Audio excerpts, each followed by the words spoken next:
Está lá. Né? Pode passar mais uma. Mais uma. Mais uma. Olha lá, 7 semanas, as primeiras 7 semanas que ele faz referência, que são 49 anos, que corresponde a quê? Ao início da reconstrução do templo até a sua conclusão. Depois disso, mais 62 semanas, vezes 7, que dá um total de 434 anos, que corresponde ao quê? Ao período após o término da reconstrução do templo até a morte de Jesus Cristo. Mais uma.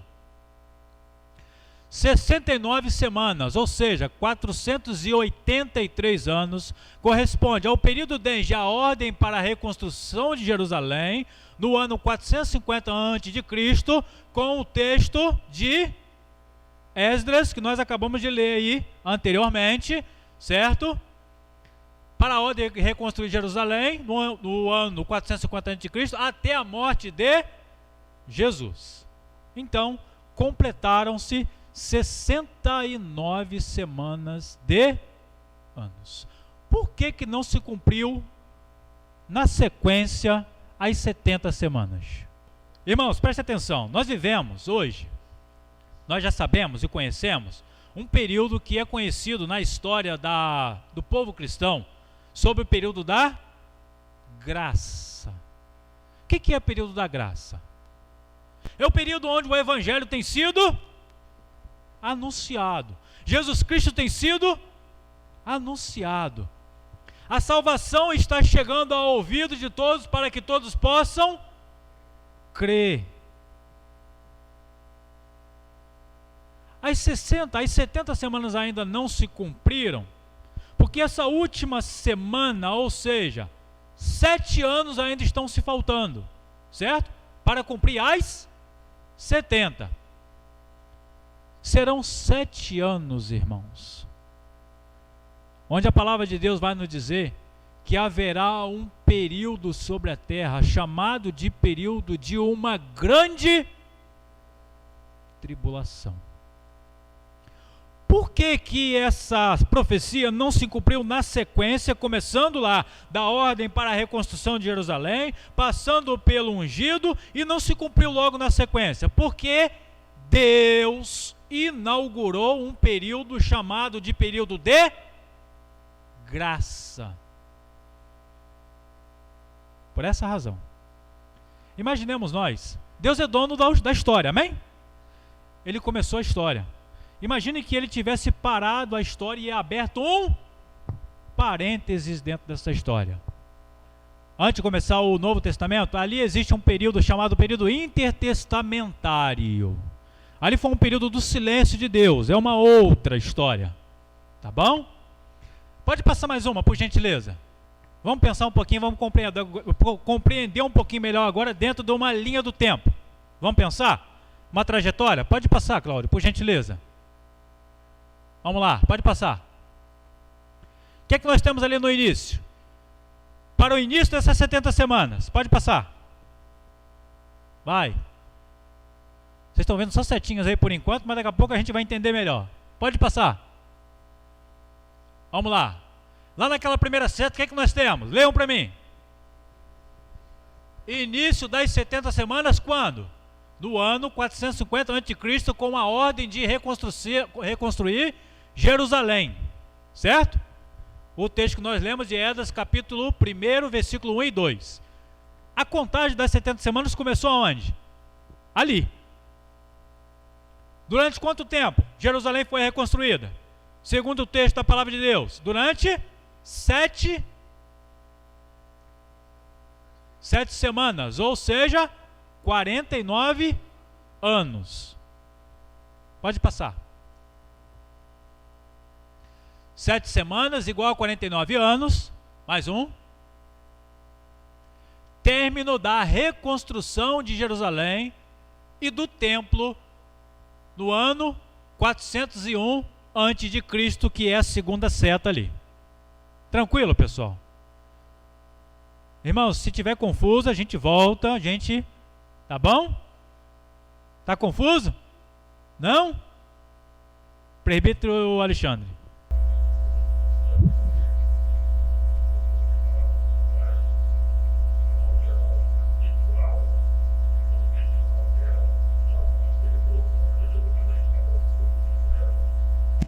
Entendeu? O ritual, eles estavam no cativeiro.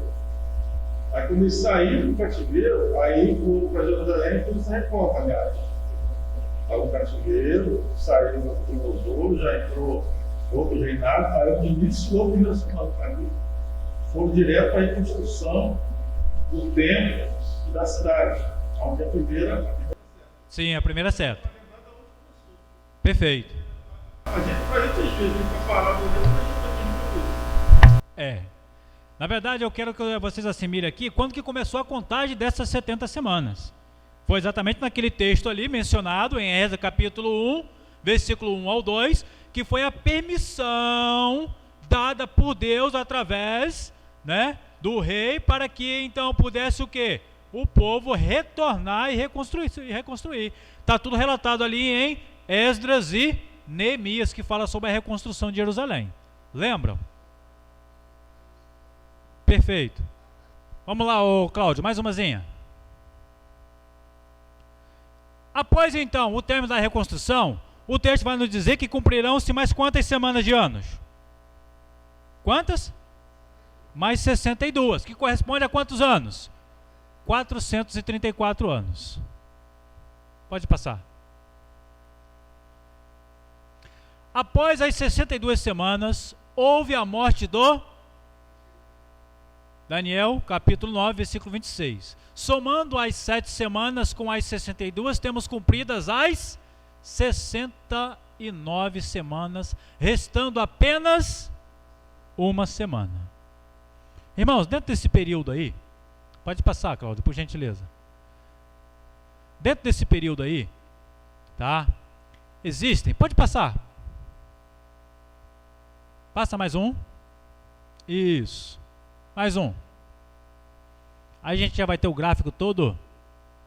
Isso aí. Tudo claro. Passa mais uma. Não, volta. É isso aí mesmo. Isso. Perfeitamente. Irmãos, Deus ele não planeja nada sem que ele tenha propósito nos planos dele. Os planos de Deus, eles são perfeitos. Amém? Os planos de Deus, eles são perfeitos para a igreja dele. Os planos de Deus, eles são perfeitos para a história. Os planos de Deus, eles são perfeitos para a nossa vida. Os planos de Deus, eles são perfeitos para a sua igreja estabelecida. Independente das circunstâncias, os planos de Deus são perfeitos.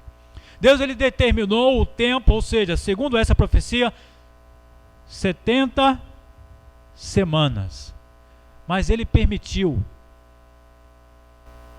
que nós, que a igreja, pudesse efetivar aquilo que ele determinou para nós de pregar o evangelho, de anunciar, e é onde a gente quer destacar aqui, né, alguns pontos que são importantes dentro desse período, né, ali especificamente dentro do período que Jesus então veio. Deus se faz carne e habita ou habitou no meio de, através de quem, irmãos? De Cristo Jesus. O que diz? Evangelho de João, capítulo 1, versículo 14. Quem achar, leia para a gente.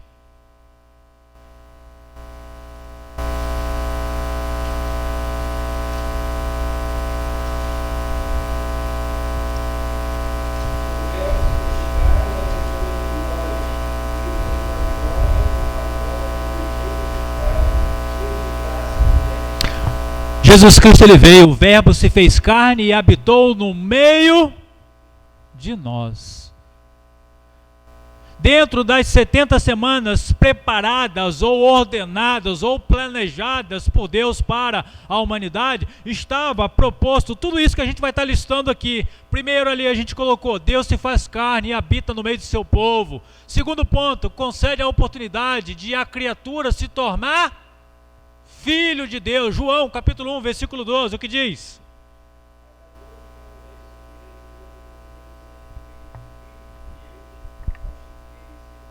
Deus, ele não simplesmente ele criou o tempo, ele planejou algo, não dando a oportunidade, muito pelo contrário, ele tem dado, ele deu a oportunidade através de Cristo Jesus. E o versículo diz que todo aquele que crê em quê? No seu nome, em Cristo Jesus. Diácono João.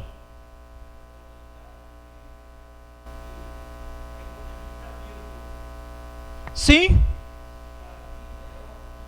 Sim. Sim, perfeito. Mas é isso mesmo. Todos têm em vida a oportunidade de fazer a sua escolha. Tem a oportunidade de ouvir, tem a oportunidade de crer, tem a oportunidade de poder se achegar a Cristo Jesus. Terceiro ponto. Mostra que é possível resistir ao diabo. Esse texto aí é aquele texto que vai falar sobre o próprio Jesus que foi tentado, mas ele resistiu.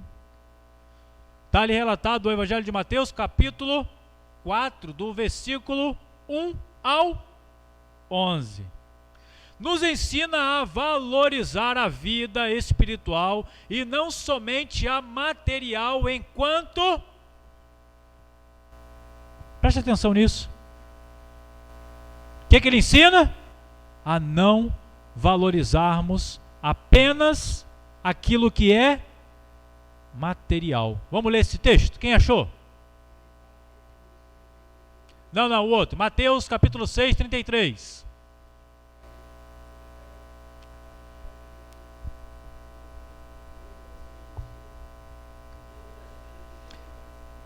O que nós devemos buscar em primeiro lugar, irmãos? O texto é conhecido.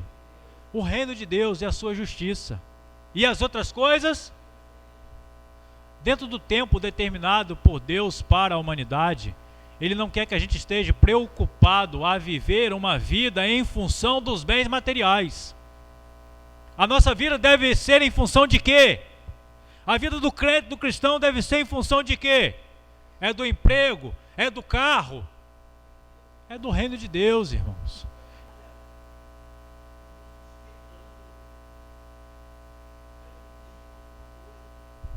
Sim, existe alguma coisa assim. Existe apostasia, irmão. Apostasia dita, mostrada pelo próprio Deus, revelada, dizendo que nos últimos tempos viria sim essa apostasia, que é o quê? O abandono da fé, a frieza espiritual.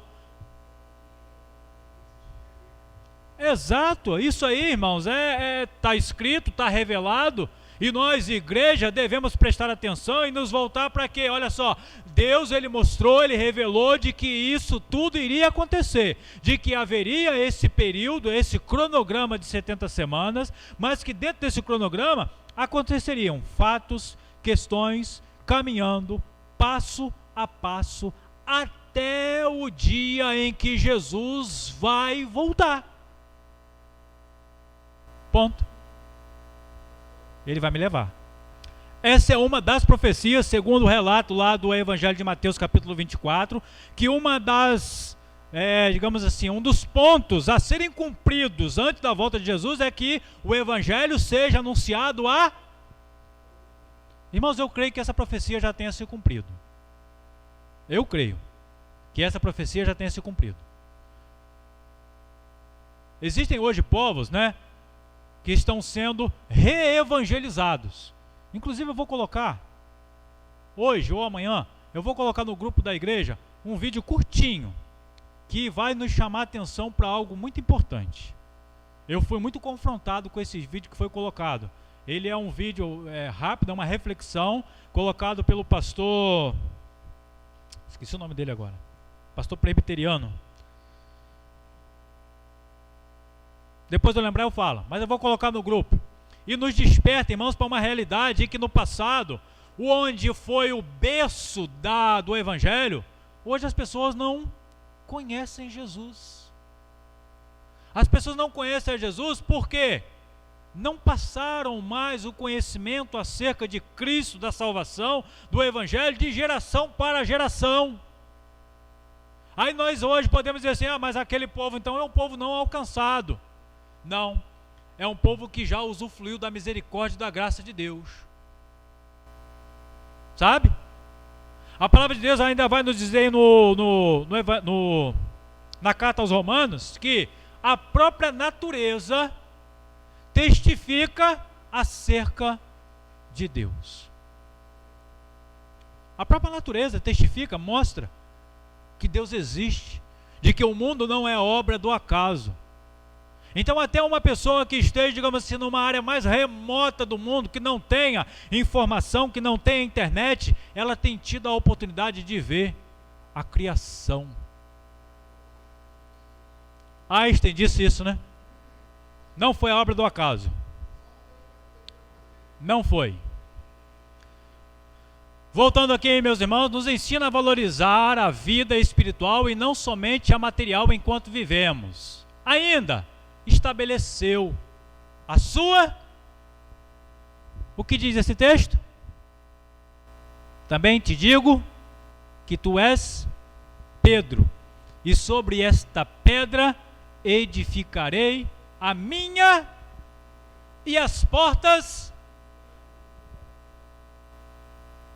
Palavra de Jesus dita acerca da igreja que ele estabeleceria dentro desse período. Sim, Jesus é a pedra. Existe uma confusão teológica com base nesse versículo, e é onde até então que existem algumas confusões teológicas que geram, criam-se outras visões acerca desse verso. Porém a pedra, a principal pedra angular, a pedra cortada sem o auxílio de mãos e lançadas nos pés da estátua, quem é a pedra? Jesus Cristo e não Pedro. Estabeleceu a sua igreja. Próximo, falou das coisas que aconteceriam antes da sua volta. O que ele falou acerca da sua volta? O que aconteceria antes da sua volta? O que ele disse? Nós vamos ver na semana que vem. Nós vamos ver, está dentro do contexto. E é dentro desse contexto que a gente quer ver o que Jesus falou, que aconteceria antes da sua volta. Algumas coisas acontecerão, irmãos, e a gente vai estar vendo isso daí. Amém, presbítero Alexandre? Glória a Deus.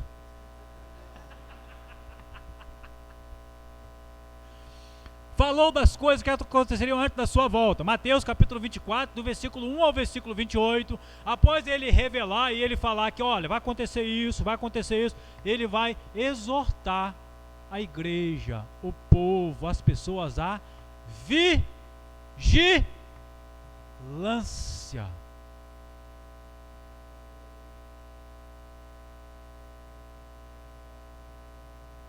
A longo prazo não, tem que ser a curto prazo. Mas o Senhor Jesus, ele falou isso para nós, isso mesmo, que a gente tem que estar preparado para a volta de Jesus, é hoje.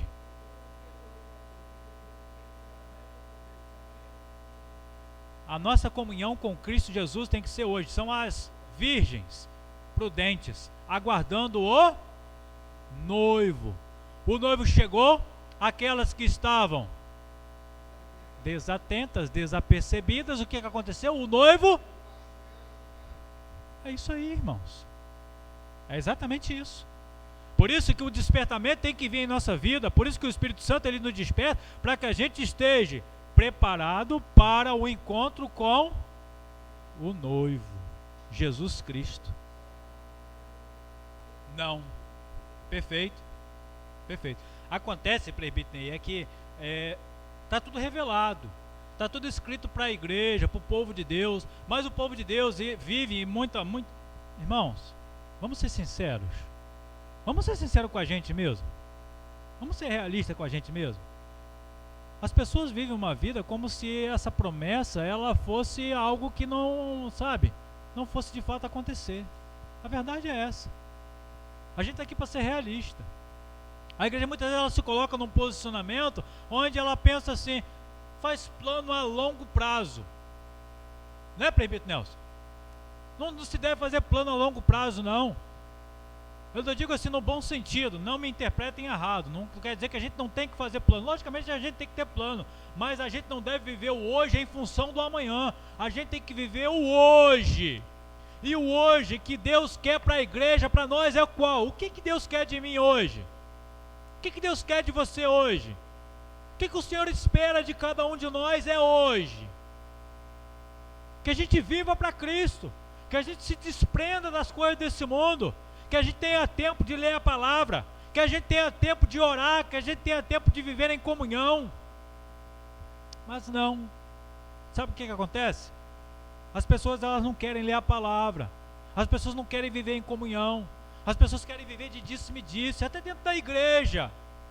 Quer viver se preocupando com a picuinha. Ah, não, mas eu não estou indo mais para a igreja porque a irmã Fátima veio com uma blusa cinza e a minha era vermelha. Aí eu...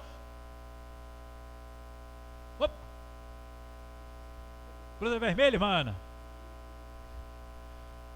Não é a blusa vermelha em si, só foi uma citação para dizer que às vezes as pessoas estão se apegando a picuinhas para deixar de viver a plenitude do Espírito no dia de hoje. Irmãos, como é bom a gente sentir o agir de Deus em nossas vidas e dizer: Senhor, hoje o Senhor me usou a minha igreja, usou os meus irmãos dentro da igreja ao qual o Senhor me colocou, e eu estou sendo instrumento em suas mãos. Irmãos, como é gratificante isso! E as pessoas têm perdido. E por que as pessoas têm perdido isso? Porque estão vivendo uma promessa, as profecias acerca da volta de Jesus, como se elas não fossem acontecer.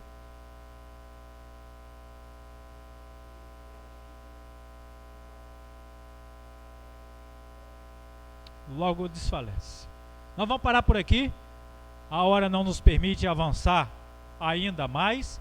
Retornaremos posteriormente, né, dando continuidade a essa profecia que traz para nós, irmãos. E na verdade, quando nós pensamos na profecia das 70 semanas, chama a nossa atenção para esse período, o período do intervalo entre a 69ª semana e a como é que é a 70ª? Eu acho que é isso aí mesmo, 70. O que nos chama a atenção é esse período que nós estamos dentro desse tempo, do tempo desse parênteses de Deus. Nós estamos vivendo dentro do período da graça. Ah, vai acontecer ainda aqui é a última semana. Os 7 anos que estão falando, vai acontecer? Vai acontecer. Quando que vai acontecer? Não me importa quando vai acontecer, importa que eu hoje tenha consciência de que eu estou vivendo o período da graça e que o Senhor quer me usar dentro desse período, quer usar a sua igreja, quer usar as nossas vidas para o louvor e a glória do nome dEle. É isso. É isso. Agora. Amém? Vamos parar por aqui. Eu sei que vocês queriam continuar, mas a gente vai parar por aqui. Amém? Nós queremos aí mais uma vez, né, os irmãos que estão com a gente aí no canal, né, na sala virtual. Deus abençoe, tá, a vida de vocês em nome de Jesus.